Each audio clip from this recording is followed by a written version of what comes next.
Magandang buhay po sa lahat. Ako po si Victoriano Cruz, tagapangulo ni Hagonoy Fish Farmer Producers Cooperative.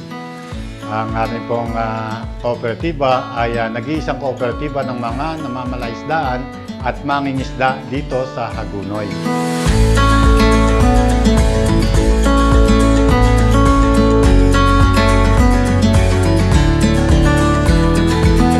Nagsimula po ang business ni Hagonoy Fish Farmer sa hulog. Mga ini-stock, inaalagaan ng aming mga membro. Doon po nabuo yung paggawa namin ng tinapa.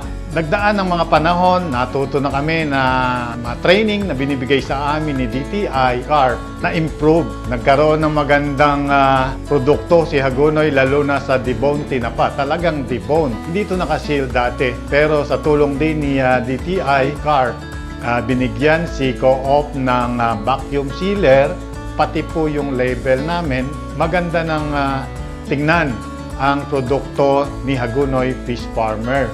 Kaya po nakaka-inspired dahil tulong-tulong. Nung una, volunteer lang yan, pero ngayon nakakapagbigay na kami ng kahit honorarium sa mga manpower ni Hagonoy Fish Farmer. Pinagmamalaki namin na ang aming produkto ay siguradong malinis. Ito ay sariwa. Ang maganda po dito, natutulungan namin ang aming mga membro na ipopromote namin hindi lamang ang produkto ni Hagonoy Fish Farmer, kundi na ipopromote din namin ang aning Hagonoy. Salamat talaga sa DTI CAR. Kasi umpisa pa lang, natatandaan ko, umpisa pa lang po ni Hagonoy Fish Farmer, isang taon pa lang, nandiyan na sila. Nakaalalay na sa amin hanggang lumipas ang dekada. Siya din po yung umasiste, hindi ko makakalimutan ma'am, yung pag-apply namin sa FDA. Kasi pagkain po ito, so kailangan namin talaga accreditation ni FDA. Magkaroon kami ng FDA certificate. So ngayon po iniintay na lang namin yung pagre-release ng certificate ni FDA.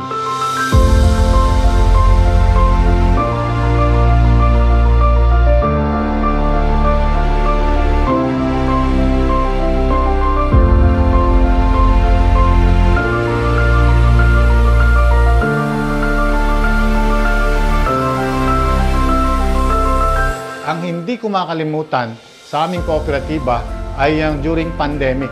Halos 2 taon niyon, meron kaming produkto, meron kaming aanihin sa aming mga palaisdaan, pero wala itong market.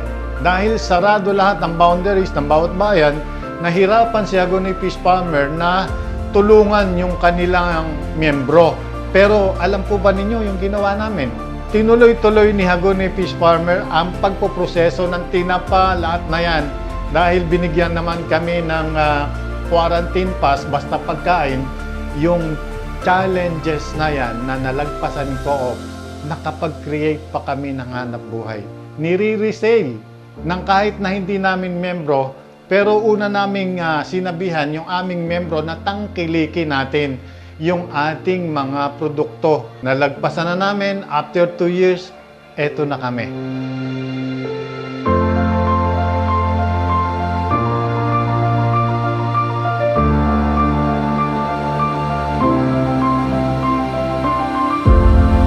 Masasatisfied ang customer natin sa kalidad, malinis na produkto, yung lasa nito.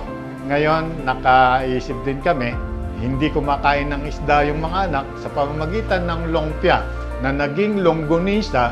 Kumakain na ngayon yung mga bata ng isda sa forma ng lumpia.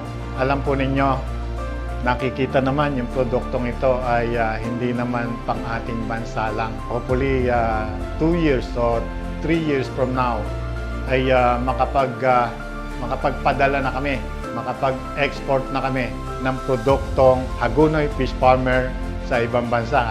Doon na kami lumilinya ngayon, ma'am, sa abroad.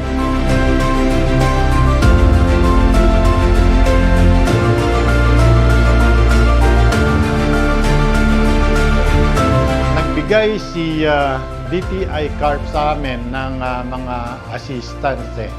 Una, training hanggang sa pagbebenta eh. Kasi may mga trade fair na na-invite kami, talagang na-expose ang Hagonoy Fish Farmers sa larangan ng pagtitinda. Salamat sa DTI Carp sa walang sawa ninyong pag-alalay sa kamukha naming kooperatiba na nagsusumikap kung paano namin mapapaunlad ang buhay ng aming mga membro at the same time umuunlad din si kooperatiba. Sa mga aspiring entrepreneurs natin, unang-una kailangan pag tayo magninegosyo, kailangan hands-on tayo. Yung puso natin nandoon, hindi natin iaasa sa iba.